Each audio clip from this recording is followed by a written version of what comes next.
Hi, today we're going to continue reading from Peak, starting with chapter 7. If you remember at the end of chapter 6, Peak was waiting in the airport for his dad because at his arraignment, his lawyer had made a deal with the judge that he would just get probation rather than serving any time, as long as they could get him out of New York that same day. So that's exactly what they're doing, and now he's going to go live in Thailand with his dad. And chapter 7 picks up right where we left off. Chapter 7. Bangkok. 1 hour and 43 minutes, and still no sign of my father. I had made one trip out of the country with Rolf, Mom, and the twins, London, two summers ago, and knew that you had to check in early for international flights. Where was he? What kind of errands was he running? What if he didn't show? And all the other boring questions that run through your mind when you're waiting. I walked over to the flight information monitor, thinking that maybe our flight was delayed. On time, it read. Above the monitor was a regular TV. I glanced at it and was going to turn away until the anchor said, "The state of New York has reached a plea agreement with Pete Marcello, the boy who climbed the Woolworth building early last week. He was sentenced to 3 years of probation and fined a whopping $150,000. This is the steepest penalty ever given for criminal trespass in New York's history." The camera cut to a shot of the mayor getting into the back of a black limo. He returned to the reporter and said, "This should put an end to people climbing skyscrapers in the city of New York. This illegal activity will no longer be tolerated under any circumstances." Pete Marcello and his family were unavailable for comment, said the reporter, and it's believed the boy has left the state of New York for an undisclosed location. Not yet, I thought, turning away, grateful they hadn't run a photo of me. Peek! Finally, my father was pushing a huge cart with a mountain of gear piled on it. I trotted over. "Give me a hand." I helped him push the cart up to the counter. "What's all this stuff?" "I don't get to New York very often and thought I should stock up on some supplies. Give me your passport." He put it down on the counter along with his own battered passport, which looked like it had been through the wash a couple times. "You're cutting it a little close, Mr. Wood," the attendant said. "I know," my father said. "Family emergency." The attendant pointed at the cart.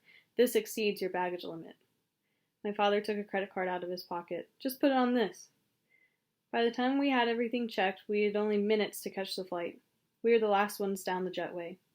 "I couldn't get us seats together," he said as we stepped onto the airplane, "but at least we're both in business class."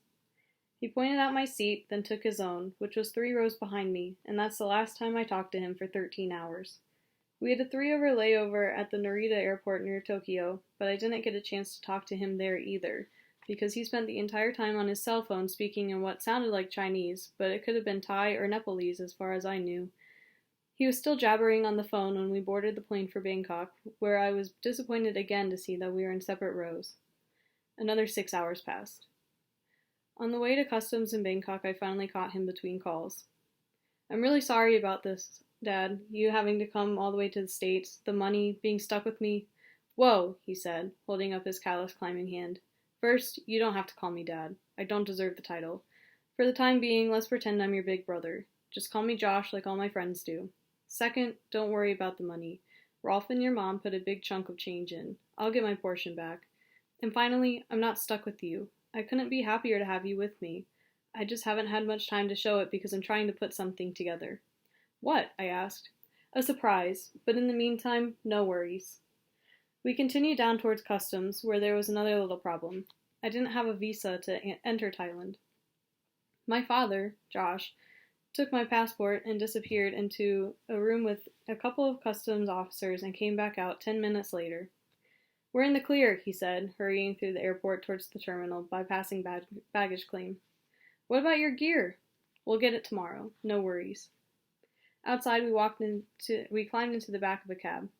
"We're not going to Chiang Mai?" "Not yet. We'll get there eventually." It was well after midnight, but Bangkok was wide awake. The cabbie crazily swerved between bicycles, motorcycles, and cars for 20 minutes, finally coming to a stop in front of a hotel. Josh paid the driver, and we walked into the lobby where the concierge beamed at us. "Mr. Wood, I have all your rooms already." He handed each of us a key. "Okay," Josh said as we got into the elevator. "I have some more errands to do tomorrow. In the morning, I'll have a driver waiting for you in the lobby. 9 o'clock. He'll take you to the clinic for a physical." "Physical?" "Yeah, an immigration formality, and I want them to check your face and ear." He took my hands and looked at my damaged fingers. We'll need to get those fixed too. Anyway, I'll come by the clinic and pick you up when you're finished, and we'll be on our way. If I'm late, just wait for me there. Try to get some sleep. I don't want you to flunk the physical because you're tired. When I woke up, I didn't even know what day it was. I couldn't remember if you lost a day or gained a day in Thailand. I ate breakfast, went for a walk, and got back into the hotel and waited for my driver. The clinic turned out to be a huge hospital, and it took a while for me and the driver to find Dr. Wu's office. He was expecting me. In fact, it turned out I was the only patient he had that day. I'd had physicals before, but nothing like this. Dr. Wu and his nurse didn't speak English, so they had to pantomime me through the battery of tests. I was x-rayed, CAT-scanned, and jabbed with countless needles. They put me on treadmills and stationary bicycles with so many leads attached to my body and tubes jammed in my mouth I wouldn't have been able to ask them what they were doing even if I spoke Thai. They must have drawn a quart of blood over the course of the day. They checked my eyes, ears, mouth, and other holes I don't even want to think about. They took the stitches out of my ear. Another doctor came in and looked at my feet, knees, shoulders, hips, elbows, wrists, and finally my fingers, which he put some salve on and bandaged, then gave me instructions on how to do it myself, which I barely understood. By the time they finished with me, it was late afternoon, and I was so exhausted I wanted to check myself into the hospital as a patient. The nurse led me to the waiting room, and I promptly fell asleep on an uncomfortable chair. And that's where Josh woke me sometime after dark. Apparently, he had been there for a while speaking to Dr. Wu because he had a thick file in his hand, which I assumed were Dr. Wu's findings. Am I going to live? I asked groggily. No worries, Josh said. I'm not surprised you're in such great shape with my and your mother's genes. Let's go. We have an airplane to catch. I was looking forward to Chiang Mai, where I could finally get some rest. His gear was waiting for him outside the airport, guarded by a porter the size of a sumo wrestler. He paid the porter, wheeled the cart to the counter, and said, "We're booked on the flight to Kathmandu." I wasn't sure I heard him right. Did you say Kathmandu? Right. I thought we were going to Chiang Mai. We will, he said, as he transferred gear to the conveyor belt, but we have a stop to make first. He must have bought the gear for someone in Kathmandu. Actually, a couple of stops, he added, as he threw on the last box. Where's the second stop, I asked. Everest, he said. I stared at him. For a climber, saying that you are stopping by Everest is like saying you're going to stop by and see God. Josh was grinning at me. I didn't want to tell you until I had it all worked out. Your physical was the last hurdle. That and the Chinese visa. Kathmandu is in Nepal, I pointed out. Right, Josh said, but we're not going up the south side in Nepal. We're going up the north side in Tibet. You have to be 16 to get a permit to go up the Nepalese side. The Chinese aren't quite so picky. They don't care how old you are as long as you pay the fee. And then there are the 25 clients I have waiting at... I'm climbing Everest? I asked, more stunned than I've ever been in my life. I don't know if you'll make the summit, he said, but if we get you up there before your 15th birthday, you'll be the youngest person in the world ever to stand above 29,000 feet. He picked up the tickets and started toward the gate. I followed him numbly. He didn't have to ask if I wanted to go. Every climber in the world wants to summit Everest, or at least give it a try.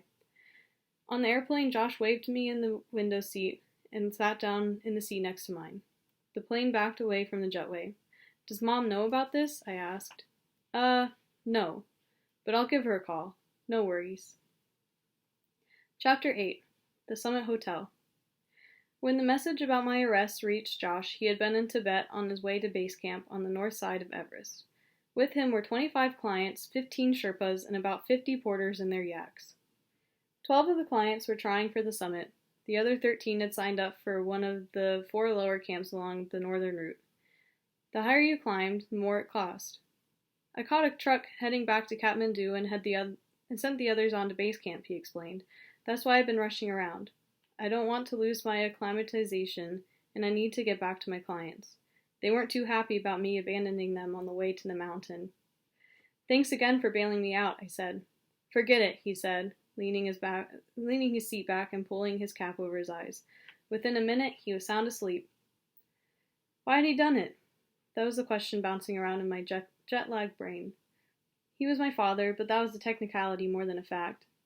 I had written him at least a dozen letters over the years, but I had never gotten a letter or even a postcard in return. Mom said that Josh wasn't much for letter writing, and that there was a good chance he never got my letters. There weren't too many post offices in the places he hung out. So why, after all these years, did he show up? Guilt? Not likely. That emotion didn't seem to fit him. My mother told me once that Josh always slept like a baby because he had no conscience to keep him awake. He was demonstrating that right now, quietly snoring as we winged our way to Kathmandu. Kathmandu. For me, the names conjured up mystery, adventure, possibilities, but the reality was somewhat different. The city is noisy, grimy, and polluted.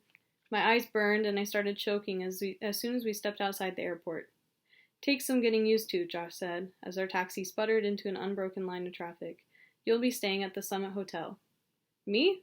Just for a couple days, Josh said. I need to get up to base camp before there's a revolt. I don't have time to stay with you while you acclimatize, but you need to acclimatize slowly. You know the routine. I did know the routine. I'd read at least a dozen books about conquering 8,000-meter peaks, peaks above 26,000 feet, including the 3 books my father had written. There are 14 of these peaks in the world. It can take at least 2 months to get to the top of Everest, which is actually 8,850 meters tall. The long climbing time is not because of the distance, which is less than 5 miles, but because it's up. Most of the climbing time is spent sitting in the 6 camps along the route, letting your body get used to the thin air. If you get up too fast, you might get mountain sickness, or high-altitude pulmonary edema, HAPE. Here's how HAPE works. Your lungs fill with fluid, you can't breathe, you go into a coma, then you die. The only way to treat HAPE is to get to a lower altitude where there's more oxygen, or O's as climbers call it. Then it doesn't matter what physical condition you're in. If you climb up faster than your body can adjust, you'll get HAPE and your climb is over, maybe forever. The only chance you have of reaching the top of Everest, or any 8,000-meter peak, is to climb high, sleep low, until your body is ready to make the push to the summit. In other words, you have to make sure your lungs keep up with your legs. It's a very bad idea to leave your lungs behind. The other problem with Everest is that there's only a small window when the weather is good enough to get to the top. 2 weeks, maybe less. Some years, the window is only 2 days. You have to be positioned in the right place at the right time, in the right physical condition, or you'll never make it to the summit. Because Josh has spent most of his life training and climbing at high altitudes, he could almost jog up to base camp, 18,000 feet. Well, not really, but he could certainly get up there in half the time it was going to take me coming from sea level in New York City. Without me, he would be at base camp in 4 or 5 days. If he waited for my lungs to catch up with his, it would take him 10 days to 2 weeks to get to base camp.